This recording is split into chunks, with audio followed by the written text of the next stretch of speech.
I would like to share with you a reading from a book I've written entitled The Power in You, Discovering Treasures of the Hidden Self. It is a book that enlightens, awakens, and heals as it inspires you to see life differently. Before I continue with the reading, I'd like to let you know that throughout this book I've used the word man, not to connote gender, but rather to refer to all of mankind, that is, including both male and female. I'll now share with you a reading from an excerpt from Chapter 5 entitled, O Beautiful Soul, Forgive and Have Gratitude. It's under the subheading, Forgiveness of Others. Forgiveness and gratitude are beautiful gifts that man can bestow upon himself, as they are wonderful expressions of humility and of love for oneself, others, and God. Forgiveness releases you from your past, and like gratitude, brings you to live joyfully in your now. No man can ever come close to any state of peace and contentment in his life as he runs after acquiring all the things his heart desires, while he holds malice closely in himself. And no man can live and die peacefully if he thinks and wishes ill for himself and for another. Every man makes mistakes in his life and acts only from where he is in his life, that is, based on the knowledge and wisdom that he has at that point. So, to say that a man has done an unforgivable deed is not in itself a fair statement, as this man has acted based on where he is in his life, at a low level of consciousness, where he knows not his true divine self and higher nature, from which all good, righteous, and divine actions flow. Because of this, it is often too easy for this man to be judged and condemned. This man needs to be forgiven and guided along the righteous path.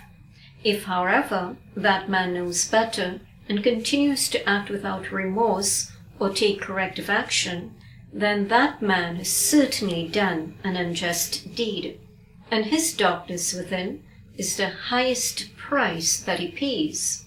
Still, that man needs to be taught how to take his knowledge and convert it into wisdom to produce loving action.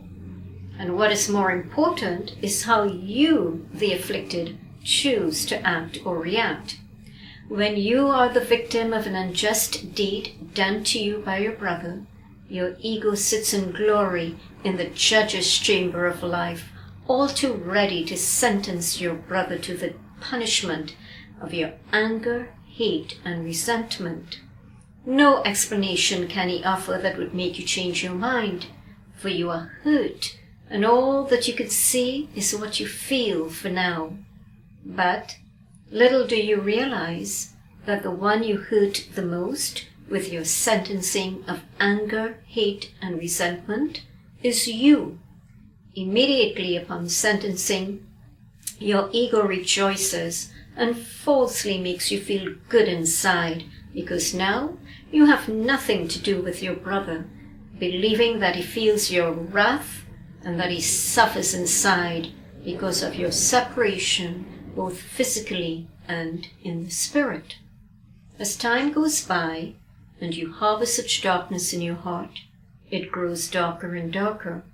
So, when you meet a sister, unconsciously you easily inflict upon your sister that same hate, anger, and resentment to which you sentenced yourself and your brother.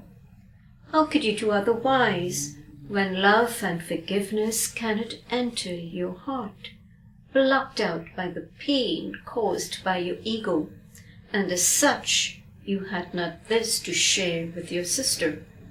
Then you sit and wonder at how everyone in the world is against you, when if you look closely, you would see that it is you who are against you.